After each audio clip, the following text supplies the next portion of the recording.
할렐루야. 하나의 말씀은 창세기 27장 18절에서 26절까지 말씀 보겠습니다. 창세기 27장 18절 말씀에서 26절까지의 말씀 보도록 하겠습니다. 제가 한 절, 여러분 절 한 절, 마지막 절은 같이 읽도록 하겠습니다.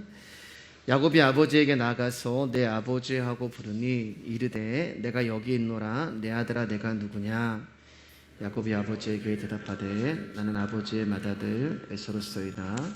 아버지께서 내게 명하신 대로 내가 했사오니 원하건대 일어나 앉아서 내가 사냥한 고기를 잡수시고 아버지 마음껏 내게 축복하소서. 이삭이 그의 아들에게 이르되 내 아들아 내가 어떻게 이같이 속히 잡았느냐? 그가 이르되 아버지 하나님 여호와께서 나로 순조롭게 만나게 하셨음이니이다. 이삭이 야곱에게 이르되 내 아들아 가까이 오라. 내가 과연 내 아들 에서인지 아닌지 내가 너를 만져보려 하노라. 야곱이 그 아버지 이삭에게 가까이 가니 이삭이 만지며 이르되 음성은 야곱의 음성이나 손은 에서의 손이로다 하며 그의 손이 형 에서의 손과 같이 털이 있으므로 분별하지 못하고 축복하였더라. 이삭이 이르되 내가 참 내 아들 에서냐? 그가 대답하되 그러하니이다. 이삭이 이르되 내게로 가져오라. 내 아들이 사냥한 고기를 먹고 내 마음껏 내게 축복하리라. 야곱이 그에게로 가져가매 그가 먹고 또 포도주를 가져가매 그가 마시고. 같이 읽겠습니다. 그의 아버지 이삭이 그에게 이르되 내 아들아 가까이 와서 내게 입맞추라. 아멘. 우리 옆 사람하고 인사하겠습니다. 귀하십니다. 귀하십니다. 네, 오늘 야곱의 축복이라는 말씀으로 창세기 27장의 말씀을 나누도록 하겠습니다. 오늘 이제 우리가 읽은 본문을 보면은 이삭이 야곱에게 변장한 야곱에게 네가 어떻게 이렇게 속히 잡았느냐라고 말씀하시잖아요. 그때 야곱이 아버지 하나님 여호와께서 나를 순조롭게 만나게 하셨습니다 이렇게 고백을 해요. 참 이제 순조롭게 거짓말을 하고 또 순조롭게 속아 넘어가는 그 말씀의 장면이 오늘 이제 우리가 읽은 이제 잠시 후에 나눌 본문이 되는 것입니다. 야곱이 이렇게 하는 이유가 뭐냐면 복을 받기 위해서죠. 장자권이라고 하는 그 축복을 야곱이 받기 위해서 아버지를 속이고 또 거짓말을 하고 있는 모습입니다. 그러나 여러분, 하나님이 주시는 복은 하나님에 의해서만 주어지는 거예요. 그 말은 이 복이 우리에게 주어짐에 있어서 인간의 정성과 노력과 방법은 아무 의미가 없다는 것입니다. 이 복은 하나님이 주시겠다고 약속하신 자에게 거저 주어지는 것인지 우리가 어떤 수단과 방법을 가리지 않고 노력한다고 해도 이 복을 우리가 얻을 수 있는 것이 아니에요. 창세기 25장 29절 한번 읽겠습니다. 시작. 야곱이 죽을 쑤었더니 에서가 들에서 돌아와서 심히 피곤하여. 야곱이 죽쓰는 이야기가 나와요, 여러분. 안 웃기시죠, 여러분? 죽쓰는 이야기입니다. 장자의 명분을 사기 위해서 이제 야곱이 죽을 끓이고 만들고 있었어요.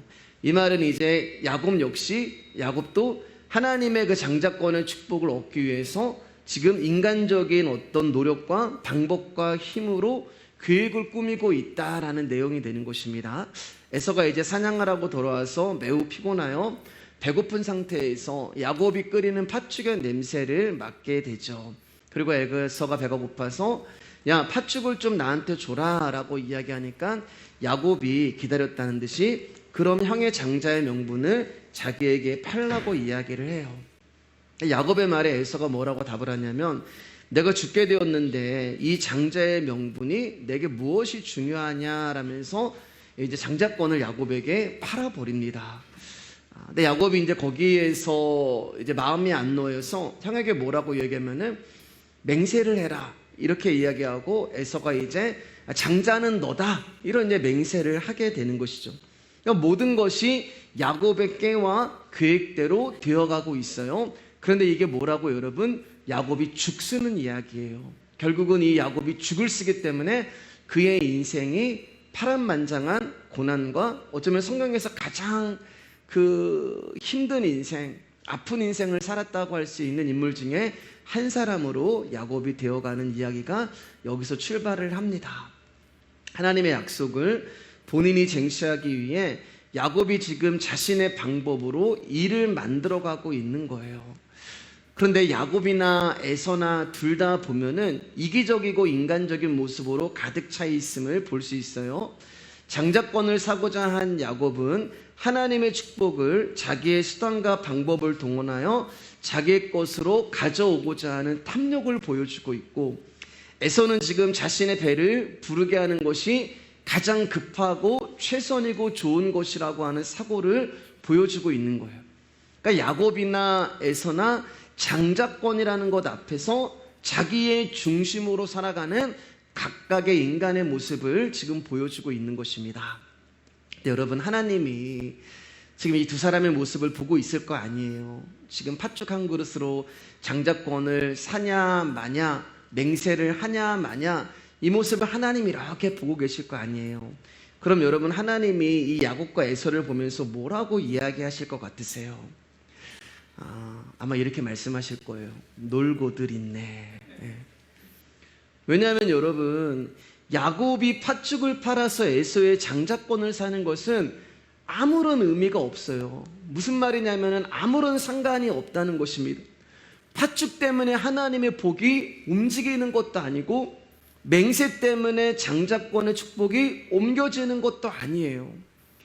이미 하나님은 야곱이 태어나기도 전에 모태에 있을 때 그에게 너에게 복을 줄 거라고 야곱에게 약속을 했습니다. 그러니까 야곱이 죽을 쓰지 않아도, 또 죽을 만들어서 형을 속이고 맹세를 받지 않아도 이미 하나님의 복은 야곱에게 주어진 거예요. 그러니까 하나님의 복은 하나님이 주시겠다고 약속하신 자에게 주는 것이지, 그가 팥죽을 끓이고 그가 맹세를 받는다고 해서 그 복이 자기에게 오고 자기에게 안 오고 이런 차원이 아닌 거예요. 그러니까 지금 에서와 야곱은 둘이서 놀고 있는 거예요. 이사야 55장 1절 말씀입니다. 시작. 오라 너희 목마른 자들아 물로 나오라, 돈 없는 자도 오라. 너희는 와서 사 먹되 돈 없이 값없이 와서 포도주와 젖을 사라. 이제 목마른 자들에게 물로 나와가지고 포도주와 젖을 사라고 말씀하시는데, 돈 내지 말고 값도 내지 말고 와서 먹어라, 사라고 얘기하세요. 이거는 어떤 경제 원리에 맞지 않는 말씀이 되는 것이죠. 물건을 사는데 돈도 내지 말고 값도 지불하지 말라는 말이 되기 때문에 그렇습니다. 그러나 누군가가 이미 값을 내주고 돈을 지불했다면 이거는 말이 되는 이야기가 되는 거예요. 그러니까 누가 이미 값을 지불했기 때문에 너희 목마른 자들은 물에 와서 마음껏 포도주와 젖을 먹고 살아. 걱정하지 말고 너희가 배부를 정도로 얼마든지 먹어라. 그리고 이게 얼마일까? 이거 얼마예요? 라는 걱정도 할 필요도 없이 너희는 너희 마음껏 포도주와 젖을 먹고 살아라고 지금 성경은 말씀하고 있는 것입니다. 예수님이 내 살은 너희를 위한 떡이요 내 피는 너희를 위한 음료라고 말씀하셨잖아요. 그러니까 여기서 말하는 포도주와 젖은 곧 하나님 자신을 말씀하는 거예요. 그러니까 포도주와 젖을 사라고 하는 것은 하나님을 사라는 것입니다. 그런데 하나님을 사는데 누군가가 이미 이 하나님의 값을 지불하셨다는 말씀이 되는 거예요. 하나님이 당신이 십자가에서 당신의 생명으로 우리를 대신해 값을 지불하셨기 때문에 우리에게 다른 지불을 원하지 아니하시고 하나님을 거저 우리 가운데 주신 거예요. 그것을 은혜라고 이야기를 합니다. 근데 여러분, 우리 가운데 한 가지 조건이 있어야 돼요.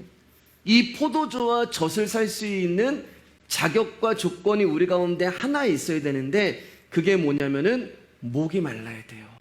그래서 너희 목마른 자들아, 목마른 자들만 값없이 돈 없이 포도주와 젖을 살 수가 있는 것입니다. 그러니까 그분을 향한 목마름이 있는 자들에게만 이 은혜가 주어지는 거예요. 그분을 향한 갈급함이 있는 자들에게만 이 포도주와 젖이 무상으로 주어지는 것입니다.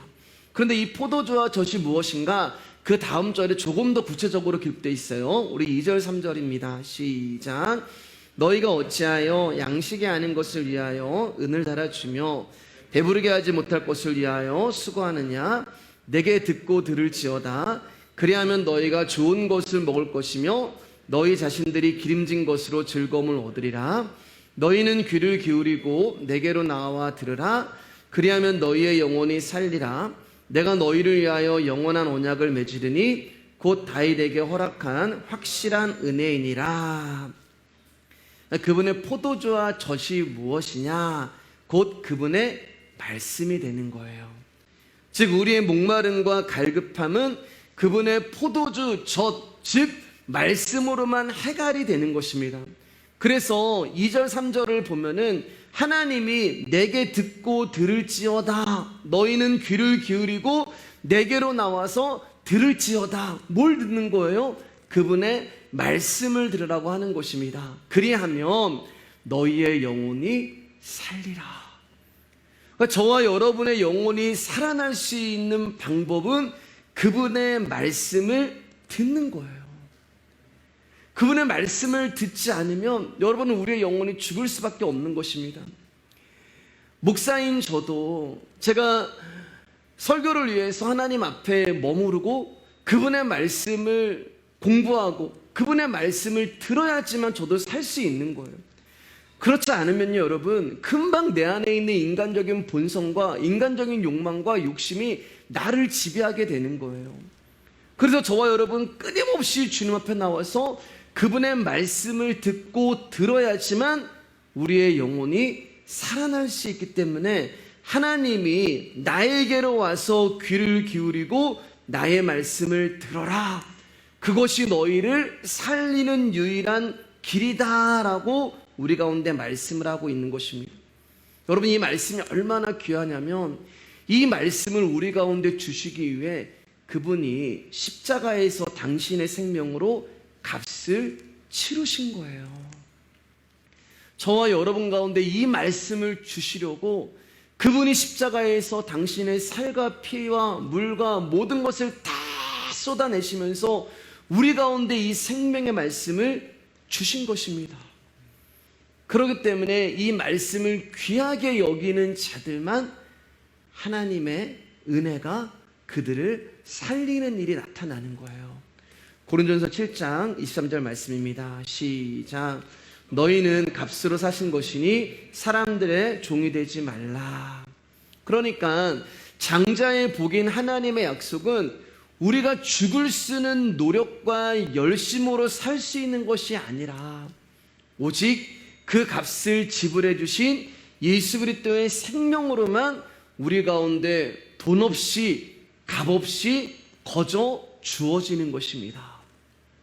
그럼 여러분 생각해 보세요. 당신의 생명으로 우리를 사셨는데 너희는 값으로 사신 것이니 그 값이 그분의 생명이잖아요. 그 생명으로 우리를 사셨는데 그분이 우리에게 주시겠다고 하는 그 하나님의 약속과 복을 파기하시겠냐고요. 우리가 실수해요. 우리가 넘어져요. 때로는 그분의 마음을 아프게도 해요. 그렇다고 해서 하나님이 우리를 향한 당신의 약속을 파기하시겠냐고요. 아니에요, 여러분. 파기하실 수가 없는 것입니다. 왜요? 이미 지불이 되었기 때문에 그래요. 이미 지불이 되었기 때문에 취소할 수도 없고 반품할 수도 없어요. 그렇기 때문에 우리의 어떠함과 상관없이 우리가 죽을 쓰든 말든 우리가 맹세를 하든 안 하든 저와 여러분들은 하나님이 선택하고 부르신 당신의 자녀라는 것은 변함이 없는 사실이 되는 거예요. 이 복은 약속하신 자에게만 임하는 것입니다. 그런데 아들들의 모습에서만 이런 것이 보이는 것이 아니라 이제 부모인 이삭과 리브가에게서도 야곱과 에서와 똑같은 모습을 이제 보여주는 거죠. 우리 27장으로 넘어오겠습니다. 1절 2절이에요. 시작.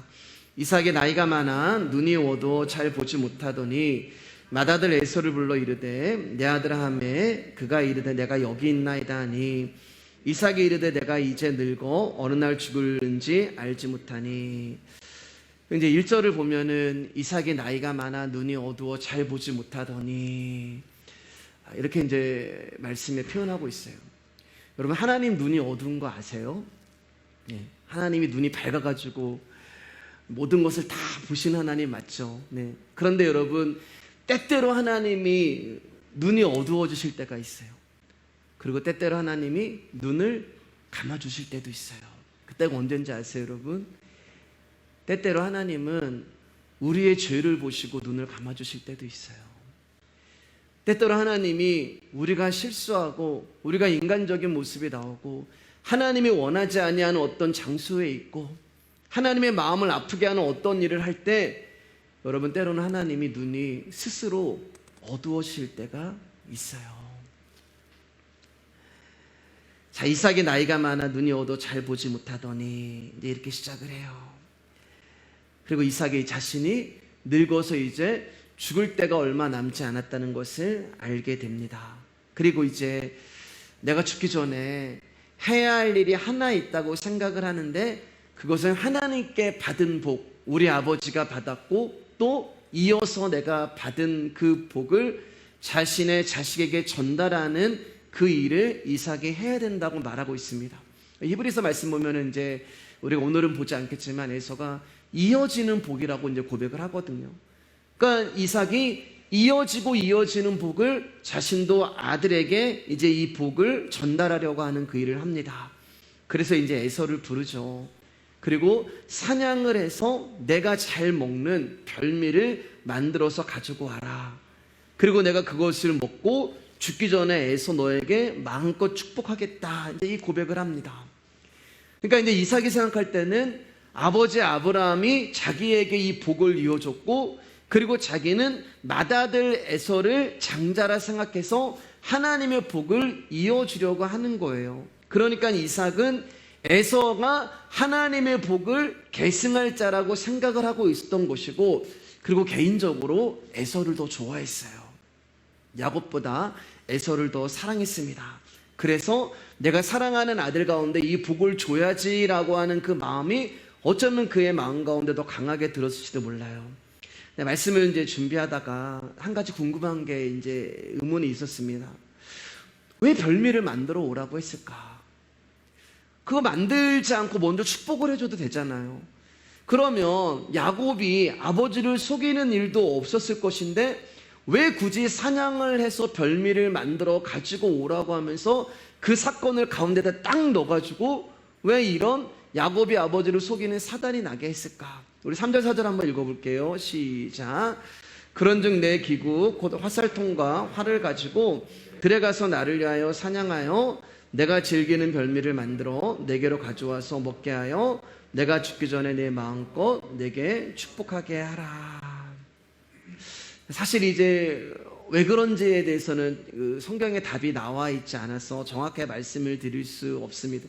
저도 이제 추론을 할 수밖에 없는데 아마 이삭은 자신이 즐기는 별미를 만들어 자신을 기쁘게 하는 것이 하나님의 축복을 계승하고 받을 수 있는 어떤 자격과 조건이 있는 자로 생각한 것은 아닐까라는 이제 그런 생각을 해봐요. 그러니까 쉽게 말씀드리면 우리가 이제 하나님의 복을 받기 위해서 빈손으로 나오면 안 된다는 거예요. 하나님의 복을 받기 위해서 그분의 마음을 기쁘게 해드리고 그분의 마음을 흡족하게 해드릴 수 있는 무언가를 들고 나오면 그것을 보고 거기에 복이 임한다라는 생각을 이삭이 가지고 있는 거예요. 그러니까 이 그림은요, 이삭이 지금 하나님의 축복을 대언해주는 통로로 쓰는 거잖아요. 그가 이제 기도를 해주면서 하나님의 복을 이제 에서와 야곱 가운데는 이제 부어주지 않습니까? 그러니까 자기는 통로예요. 그러니까 하나님의 복을 대언해주는 그 통로를 기쁘게 하는 무언가를 가지고 오면 그것을 보고 너에게 복을 빌어주겠다. 그런 이제 의미가 되는 것입니다. 그러니까 이 말은 하나님의 복을 전달할 권한이 있는 자를 기쁘게 하는 것이 복받을 사람의 자격이 된다라는 그런 말이 되는 것입니다. 그러나 이것은 복에 대한 이삭의 오해예요. 그리고 우리가 알고 있는 잘못된 사고방식입니다. 이삭을 기쁘게 하는 것이 하나님을 기쁘게 하는 거라고 생각을 하고 있는 것입니다. 그래서 그런 거 많죠, 여러분. 이제 제가 목사이기 때문에 뭐 스스로 이런 말하기는 참 그렇지만, 목사님 마음을 만족하게 해드려야 돼. 목사님 마음을 기쁘게 해드려야 돼. 야, 목사님 화나셨나 보다. 예. 목사님 마음을 흡족하게 해드려야 돼. 그래야지 우리가 복을 받아. 그렇지 않아요, 여러분. 복은 목사가 주는 게 아니죠. 제가 서두에도 말씀드렸지만 하나님이 약속하신 자에게 하나님이 주시는 거예요. 그 말은 목사도 하나님의 복을 받아야지만 살아갈 수 있는 자가 된다는 거예요. 근데 오늘날 이런 게 참 많아요. 여러분 들어보셨는지 모르겠지만 별미, 축복, 대성회 이런 것도 있어요. 이 말씀을 가지고. 예. 하나님이 원하시는 별미, 그러니까 우리가 많은 걸 하나님 앞에 드려서 그것을 통하여서 복을 얻어내자. 그 어떤 공식을 만들어 놓는 거예요. 그러니까 내가 요만큼 드리면 하나님이 복이 요만큼 오는 것이고, 네가 이만큼 드리면 하나님 너에게 이만큼 축복을 해주는 것이고. 그래서 우리가 부흥회나 어떤 집회를 가면 그냥 안 가고 여러분 이제 봉투에다가 빼곡하게 기도 제목을 막 이렇게 써가지고 가시잖아요. 그럼 이제 강사가 막 그런 기도 제목을 쭉 이제 읽으면서 그러면서 기도를 해주잖아요. 예. 그런 의미랑 똑같은 거예요, 여러분. 그런다고 해서 복이 오는 게 아니에요. 말씀 잘 보세요. 이삭이 에서에게 장자권이라는 축복을 주기 위해서 별미를 만들어 오라는 거예요. 그냥 줘도 되잖아요. 그냥 축복해 줄 수 있는 거잖아요. 근데 이 복을 받기 위해서는 네가 별미를 만들어 와라. 그 말은 별미가 장자권이라는 축복을 받을 수 있는 조건과 자격과 도구와 근거가 된다는 말이에요. 그러나 절대 장자권이, 별미가, 파축이, 맹세가 하나님의 복을 받게 하는 근거가 되지 않는 것입니다. 마찬가지로 여러분이 하나님 앞에 나올 때 가지고 나오는 그 어떠한 것도 하나님의 축복의 근거가 될 수가 없는 거예요. 이삭이 복을 내려주는 것도 아니고 목사가 복을 내려주는 것도 아니고 오직 값없이 돈 없이 당신의 생명으로 이미 그 복을 지불하신 예수 그리스도의 말씀이 우리 가운데 복이 되는 거예요. 저와 여러분들이 이미 복을 받은 것입니다. 여러분 생각해 보세요.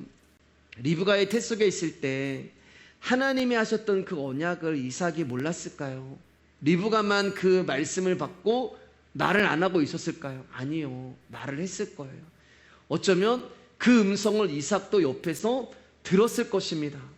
그럼에도 불구하고 이삭은 하나님의 계시를 자기 입맛을 채워주고 자기의 입맛을 기쁘게 하는 자에게 흐르게 하려고 하고 있는 거예요.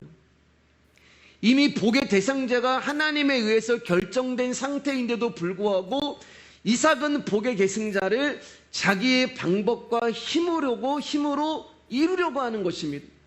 아브라함이 이스마엘을 만드는 것과 똑같은 짓을 이삭이 하고 있는 거예요.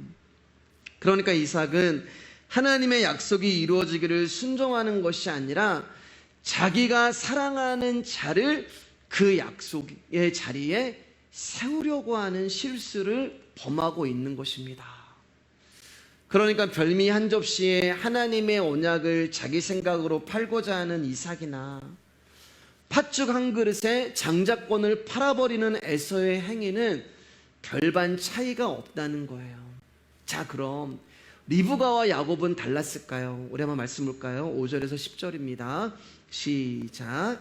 이삭이 그의 아들 에서에게 말할 때 리브가가 들었더니 에서가 사냥하여 오려고 들로 나가매 리브가가 그의 아들 야곱에게 말하여 이르되 내 아버지가 내 형 에서에게 말씀하시는 것을 내가 들으니 이르시기를 나를 위하여 사냥하여 가져다가 별미를 만들어 내가 먹게 하여 죽기 전에 여호와 앞에서 내게 축복하게 하라 하셨으니 그런즉 내 아들아 내 말을 따라 내가 내게 명하는 대로 염소떼에 가서 거기서 좋은 염소 새끼 2마리를 내게로 가져오면 내가 그것으로 내 아버지를 위하여 그가 즐기시는 별미를 만들리니 내가 그것을 내 아버지께 가져다 드려서 그가 죽기 전에 네게 축복하기 위하여 잡수시게 하라. 이삭의 말을 리브가가 엿듣습니다. 그리고 리브가는 하나님의 축복이 에서에게 가면 큰일 났다라고 생각을 하는 거예요. 왜냐하면 리브가는 하나님의 축복이 야곱에게 흐르기를 원했기 때문에 그렇습니다. 그 말은 리브가는 야곱을 더 사랑했다는 말이에요. 그래서 야곱으로 하여금 이삭의 축복을 받게 하기 위하여 눈이 어두운 이삭을 속일 계획을 세우는데, 그게 뭐냐면은 염소 새끼 2마리를 가져오게 하고 그것을 통하여 이삭이 즐기는 별미를 만들어서 야곱으로 하여금 이삭에게 가져가게 하는 계획입니다. 그리고 이삭이 에서가 가져온 것처럼 하여 먹게 하고 야곱에게 이제 축복을 받게 하려고 하는 것이 리브가의 계획이 되는 거예요. 여러분 보세요. 에서는 별미를 통하여서 복을, 이삭은 별미를 통하여서 복을 주려고 하고, 리브가는 염소 고기를 통하여서 복을 받으려고 하는 거예요. 그런데 별미든 염소 고기든 하나님을 위한 것이 아니라 자신의 욕망과 욕심을 이루기 위한 도구와 방법이라는 것입니다. 리브가와 야곱 역시 이삭과 에서와 다를 바가 전혀 없는 것을 보여주고 있는 거예요. 리브가와 야곱이 생각하는 복이라는 것은 뭐냐면은 남의 것, 남에게 가는 그 복을 도적질해서라도 얼마든지 가로챌 수 있다면은 가로채서 우리가 복을 받자라는 것이 이 두 사람의 생각이 되는 것입니다. 자, 이제 어머니 리브가의 말을 듣고 야곱이 이제 이렇게 대답을 해요. 우리 11절 12절입니다. 시작.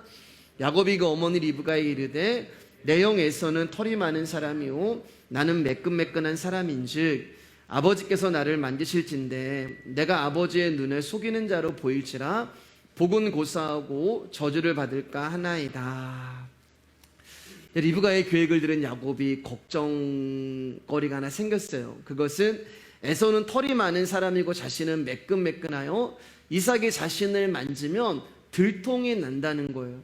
그러면 자신은 아버지를 속이는 자로 여겨져 복은 고사하고 저주를 받을 것입니다. 이런 걱정을 해요.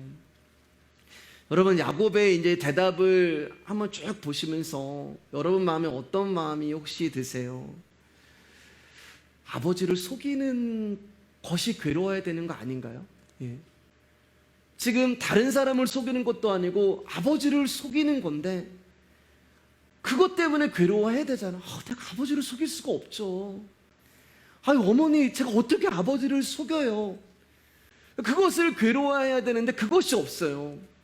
그리고 뭘로 지금 괴로워하고 있냐면 속이는 것으로 괴로워해야 하는 것이 아니라 속이는 자로 보일까 괴롭다고 이야기를 하는 거예요. 그러니까 야곱이 걱정하는 것은 복을 받기 위해서 아버지를 속이는 것은 당연한 것이고 혹시라도 아버지를 속이다가 들통이 나서 내가 저주를 받으면 어떨까 하는 걱정을 하고 있는 거예요. 이게 하나님이 복 주시기로 약속하신 야곱의 모습이고 또 저와 여러분들의 모습입니다. 여러분, 우리는 어떤 사람이 되느냐에는 별로 관심이 없는 것 같아요. 우리가 관심을 갖는 것은 어떤 사람이 되느냐가 아니고 다른 사람에게 어떻게 보이느냐를 중요하게 여기는 것 같습니다. 즉 우리의 속사람을 중요하게 여기는 것이 아니라 남들에게 보이는 나의 겉사람을 중요하게 여겨요. 때로는 자신을 속이기도 하고 위장하기도 하고 감추기도 하는 거예요. 그래서 스스로 자신은 썩 괜찮은 자라고 자신은 정말 훌륭한 사람이라고 사람들에게 보여지고 인정을 받으려고 합니다. 성경은 그런 사람을 뭐라고 한다고요? 속이는 자. 속이는 자. 그런데 이런 속이는 자인 저와 여러분을 하나님이 찾아오셔서 저와 여러분들을 정직한 자로 만들어 버리시는 이야기가 성경이 되는 거예요. 정직한 것이 뭐예요, 여러분? 정직한 것은 내가 누구이고 어떤 존재인지가 드러나는 것입니다. 그리고 내가 누구이고 어떤 존재인지가 드러날 수 있는 유일한 길은 십자가밖에 없는 거예요. 그 십자가 앞에서 내가 아무것도 할 수 없는 자, 이게 나의 솔직하고 정직한 실존이 되는 것이 드러나는 것입니다. 그래서 하나님은 스스로 하나님의 복을 받을 수 있는 자격이 있다고 생각하는 썩 괜찮은 속이는 자인 우리를 찾아오셔서 환도뼈라는 씨름을 통하여서 우리를 박살을 내고 네가 어떠한 존재인지 정직한 모습을 드러나게 해서 하나님만 붙드는 자로 바꾸어 버리시는 것이 우리의 인생 가운데 그분이 하시는 일이 되는 거예요. 여러분, 언제 하나님의 뜻이 우리 가운데 이루어지는지 아세요? 언제 그분의 언약이, 그분의 약속이 우리 가운데 이루어지는지 아세요? 내가 강할 때 이루어지지 않습니다. 내가 무언가를 가지고 있을 때 이루어지지 않아요. 나의 연약함이 드러나고 나의 부족함이 드러나고 나의 약점이 드러나는 그 자리에 그분의 뜻과 그분의 계획이 드러나고 이루어지는 거예요. 왜요? 그게 가장 정직한 상태거든요. 돼지 우리에서 쥐염염매를 먹고 있는 그 모습이 가장 정직한 나의 모습이거든요. 그때 하나님이 생각이 나는 거예요. 아버지가 생각이 나는 거예요. 내가 환도뼈가 부러진 그 상태가 가장 정직한 상태가 되는 거예요. 그때 하나님을 붙잡는 거예요. 사람은 자신의 장점을 부각시키려고 자신의 잘남을 드러내고 싶고 자신의 자랑을 보여주고 싶어요.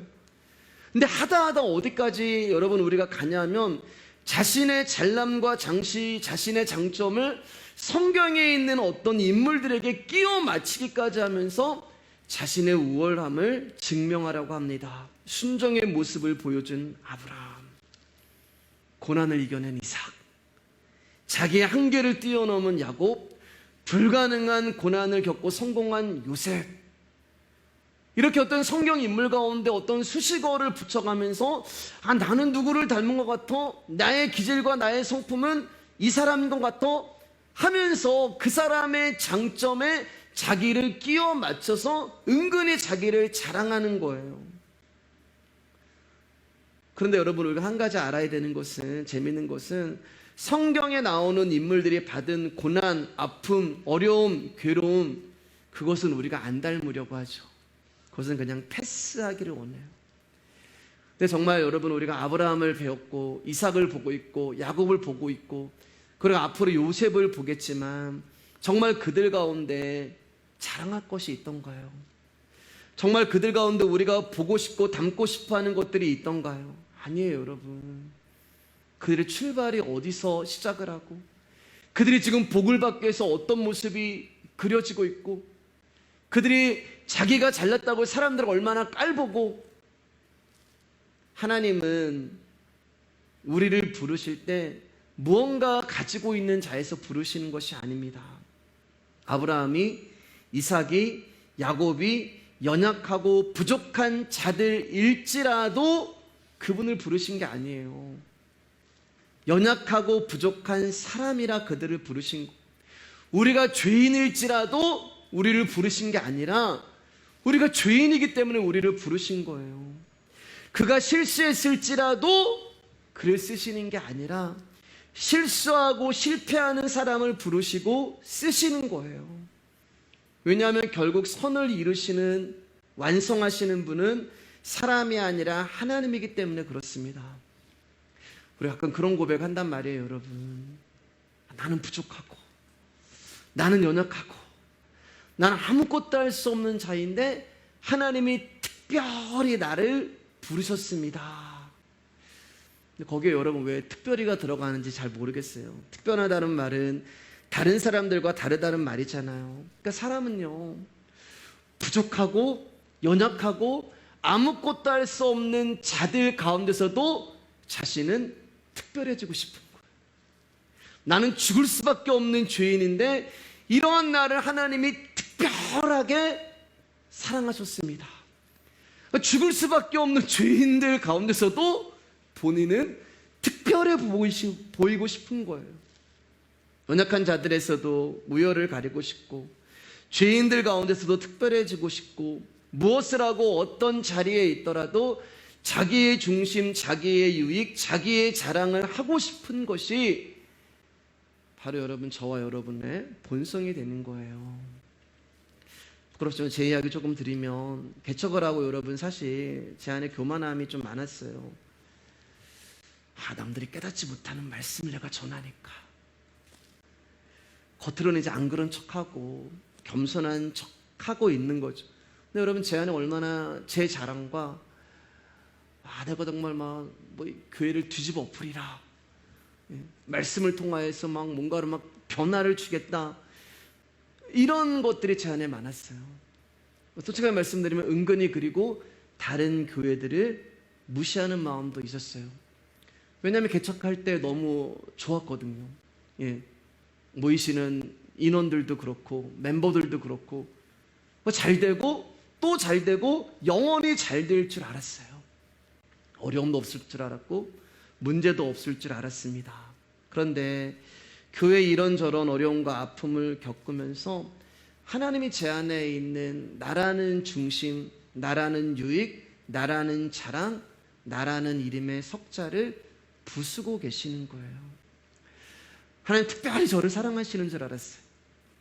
하나님 특별히 우리 교회를 선택해 주신 줄 알으셨어요. 근데 여러분, 하나님이 저의 환도뼈를 치시는 작업을 하시지 않으셨다면, 우리 교회를 치시는 그 작업을 하시지 않으셨다면, 여러분 저는 계속 척하는 모습으로 하나님과 여러분 앞에 섰을 거예요. 안 그런 척, 믿음이 있는 척, 겸손한 척, 착한 척, 훌륭한 척, 거룩한 척, 깨끗한 척, 열심히 있는 척, 그리고 그 척하는 것을 통하여서 성도님들의 존경과 인기와 평판을 누리면서 살았을 거예요. 뭐예요, 여러분? 속으로는 은혜가 아닌 나라는 존재로 가득 차 있으면서 신앙이 있는 척하는 것이고, 겉으로는 은혜가 있는 척하지만 속으로는 사람이라는 생각으로 가득 차 있는 것이 저의 모습이었던 것입니다. 사랑하는 여러분, 제가 이제 이 말 여러분하고 우리 교회 홈페이지에도 이 말씀을 제가 이제 썼는데, 하나님이 저와 여러분들을 교회로 불러주신 것은 우리가 특별해서 불러주신 것이 아니라고 말씀드렸잖아요.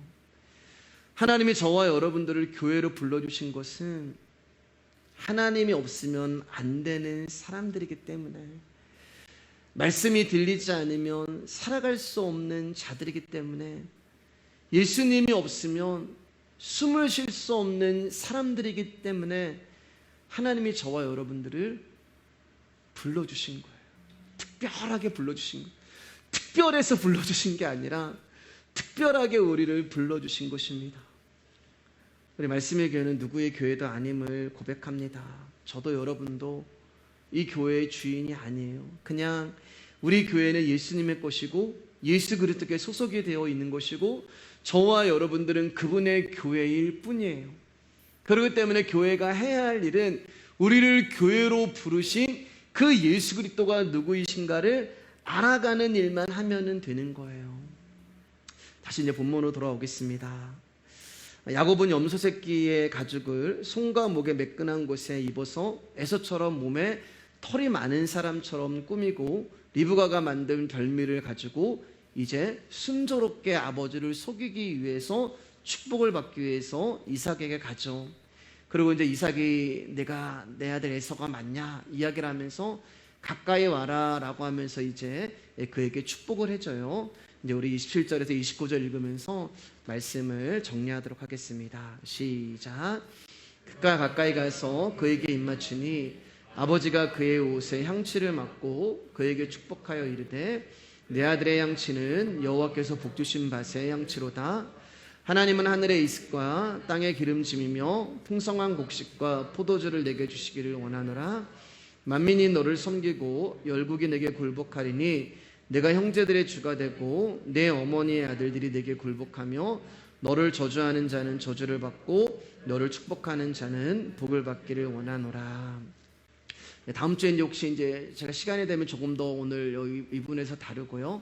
오늘은 이제 27절 야곱이 받았던 축복 가운데, 이삭을 통하여서 받았던 축복 가운데 27절 이 한 절만 이제 나누고 말씀 마치려고 합니다.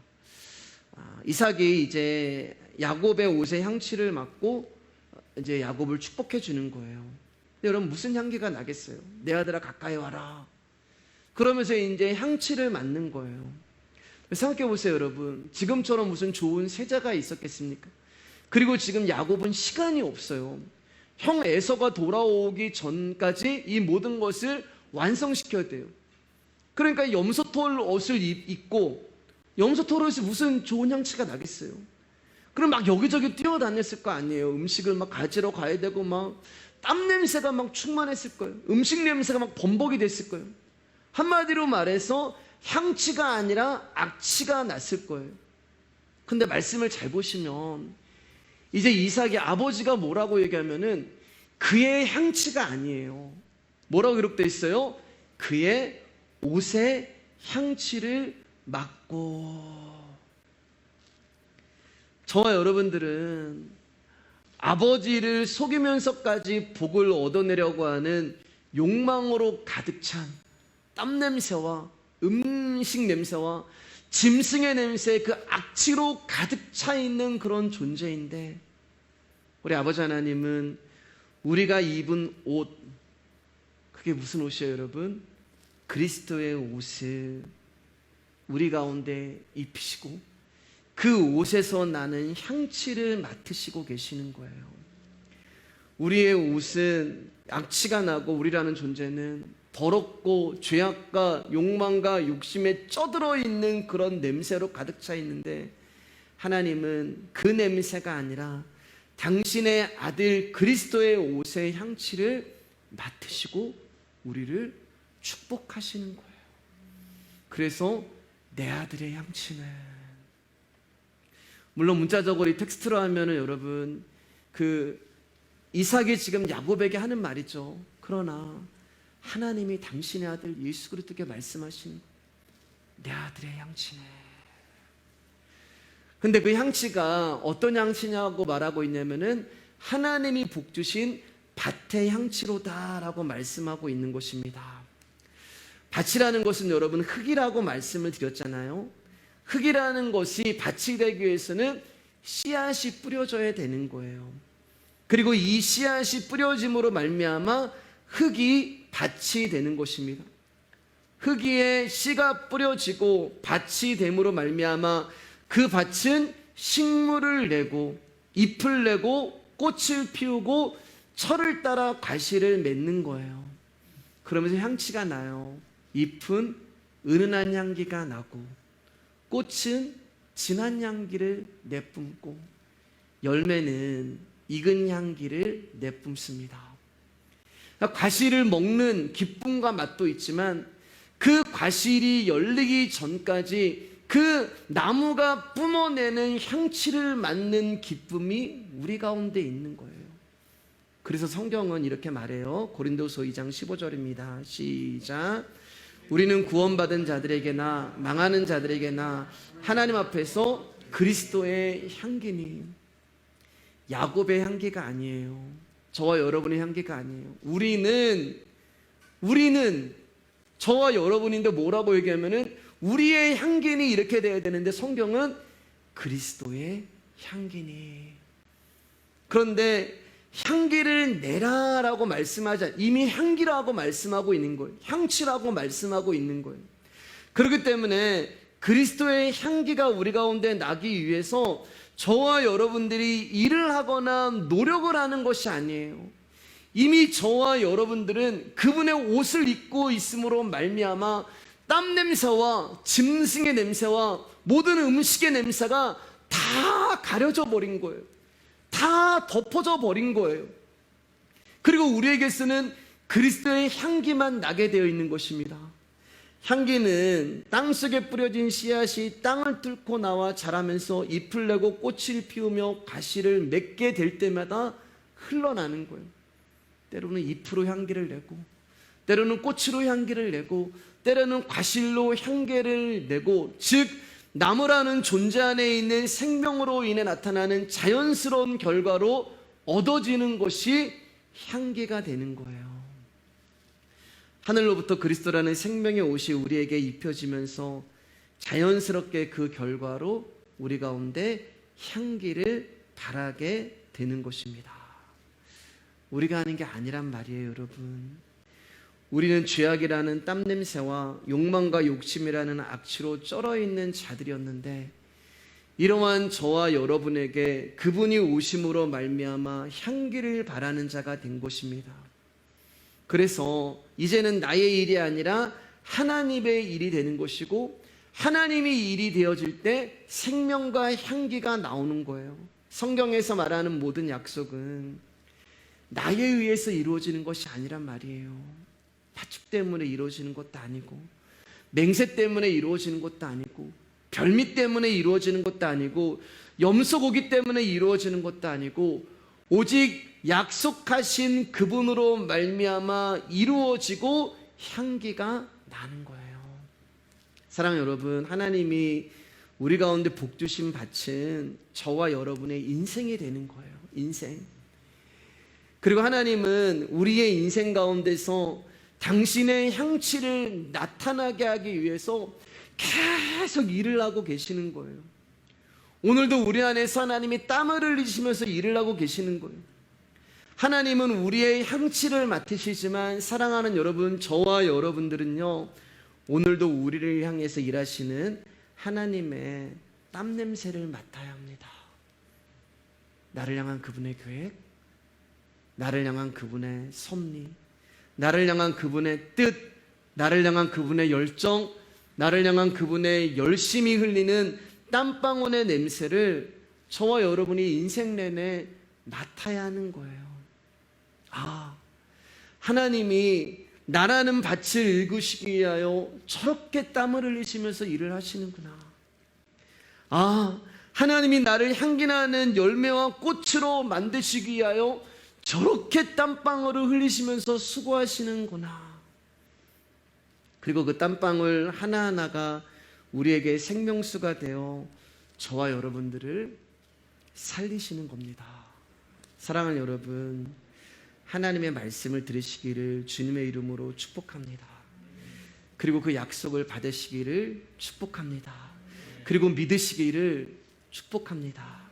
이것이 우리의 삶의 전부가 될 때 야곱의 축복이 우리의 축복이 될 것이고, 우리의 인생에서 항상 그리스도의 향기가 흘러 넘칠 것입니다.